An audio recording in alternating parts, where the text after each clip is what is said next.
Ce trebuia să facă Gina Pistol în timp ce filma pentru Asia Express și Șef la cuțite? De asta nu a mai rezistat soția lui Smiley, e foarte greu.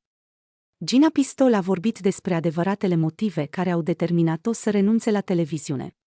Nu a mai spus asta până acum.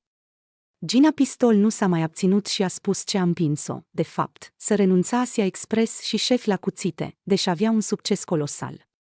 Vedeta a dezvăluit că și-a dorit să petreacă mai mult cu familia, dar acum a dezvăluit că acesta nu a fost singurul motiv. Gina Pistol a dezvăluit de ce a plecat de la Antena 1. În urmă cu câteva luni, în plină glorie, Gina Pistol lua pe toată lumea prin surprindere și anunța că renunță definitiv la Asia Express și Șef la cuțite.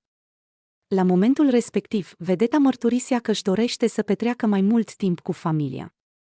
Josefine crește pe zi ce trece, iar prezentatoarea nu vrea să piardă etapele importante ale micuței.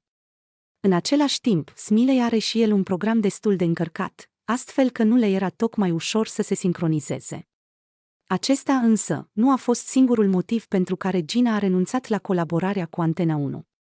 Invitată recent în podcastul lui Damian Drăghici, soția lui Smiley a dat cărțile pe față. Gina Pistol a explicat că în timpul anilor în care filma pentru cele două emisiuni prezentate acum de Irina Fodor, la care nu se mai uită, trebuie să facă un lucru foarte greu pentru ea. Acum fac terapie. Mai exact, în fața camerelor de filmat, Gina Pistol trebuie să lase deoparte orice sentiment sau trăire personală. Vedeta trebuia să se dedice complet celor două proiecte și nu avea voie să se exteriorizeze. Chiar dacă o bună perioadă nu a simțit că acest lucru o afectează, efectele au apărut, iar în prezent merge la terapie pentru a-și putea rezolva aceste probleme care s-au acumulat de-a lungul timpului. În anii în care am prezentat cele două emisiuni a fost minunat, dar eu 4-5 luni din an nu mă aparțineam.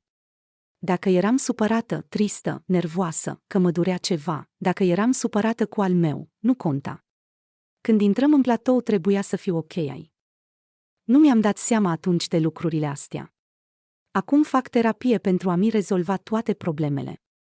E foarte greu să nu îți poți trăi emoțiile când le simți. Eu le puneam într-un sertar și aia era. Făcând asta 14 ore pe zi, luni de zile. Acum încerc să le rezolv pe toate, a dezvăluit Gina Pistol.